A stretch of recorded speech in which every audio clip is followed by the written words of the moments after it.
సతీ సావిత్రి, ఓ సత్యభామ, ఓ సత్య హరిశ్చంద్రుడి భార్య చంద్రమతి, ఇలా చెప్పుకుంటూ పోతే ఎందరో ఆడవాళ్లు ఈ తాళి కోసమే పోరాడుతూ వచ్చారు.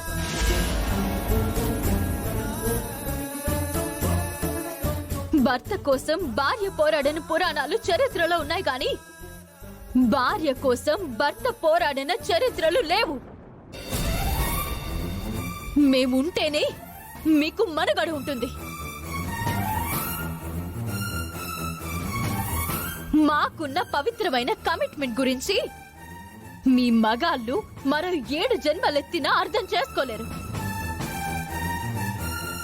మరో 3 యుగాలు గడిచినా 3 ముళ్ళు గురించి అర్థం చేసుకోలేరు.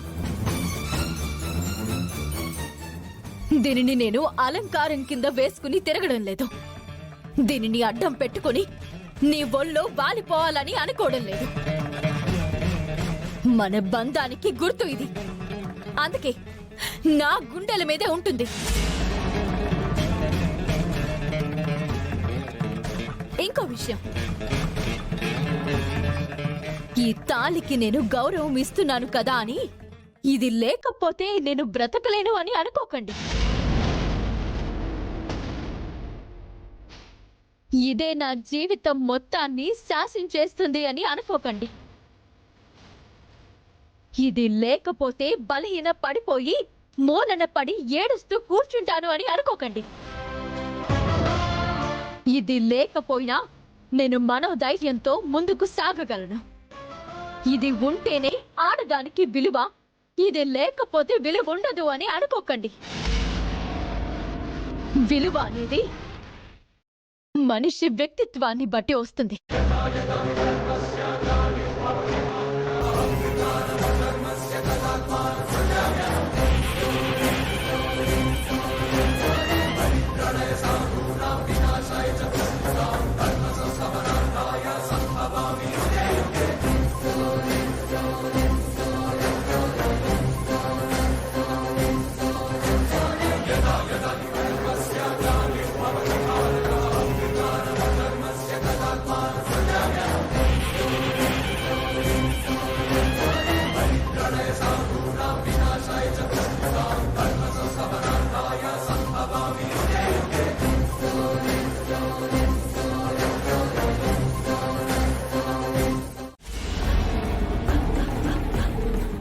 ఏం జరిగిందో క్లియర్ గా చెప్పవే.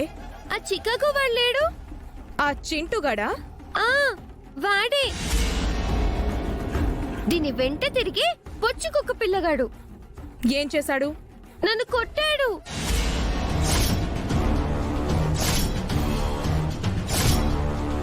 నిన్నెందుకు కొట్టాడు? ఈ దెయ్యం పిల్ల ఉంది కదా, వాడి దగ్గర నా మీద లేనిపోని చాడీలు చెప్పింది. దాంతో వాడు రెచ్చిపోయి నా చెంప మీద లాగి పెట్టి కొట్టాడు.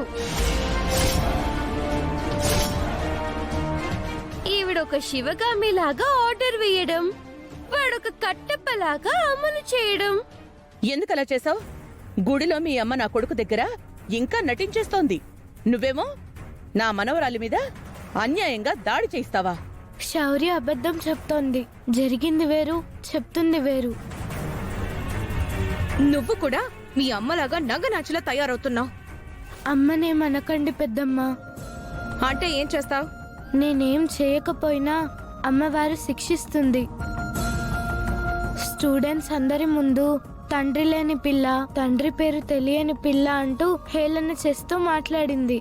సరైన సమయానికి చింటూ వచ్చి కొట్టాడు. అది జరిగింది. అవ్వా అవ్వా, ఎంత పెద్ద అబద్ధం చెప్తుంది. శౌర్య ఫ్రెండ్స్ నే పిలిచి అడగండి, వాళ్ళే నిజం చెప్తారు. ఏం అవసరం లేదు. నువ్వు ఏమైనా చేయగల సమర్థురాలివని నాకు తెలుసు. తల్లి కూతుళ్ళిద్దరూ మమ్మల్ని మనశ్శాంతిగా ఉండనివ్వరే.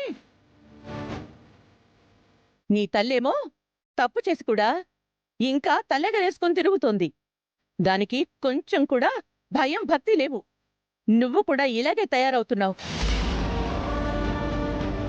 తల్లి అడుగుజాడల్లో నడుద్దాం అనుకుంటున్నావా? దేనికి పనికి రాకుండా పోతావు. నీ తల్లి బుద్ధులే నీకొచ్చాయంటే నువ్వు కూడా జనాల్ని మోసం చేయటం మొదలు పెడతావు. అప్పుడు నీలాంటి దాంతో తిరిగితే మిగిలిన పిల్లలు కూడా చెడిపోతారు. అందరినీ ఇంతలా ఇబ్బంది పెడుతున్నారు. నువ్వు నీ తల్లి ఏం బాగుపడతారే? అసలు మీరు మనుషులేనా? విశ్వాసం ఉందా మీకు? మీ అమ్మని నెత్తిన పెట్టుకుని చూసుకుంటే వెన్నుపోటు పొడిచిందే నాకు. సిగ్గులేని జన్మలు, సిగ్గులేని జన్మలు. నిహా, దీంతో పాటు ఈ స్కూల్లో చదవాలంటే నాకు భయం వేస్తుంది. నువ్వేం భయపడకు తల్లి.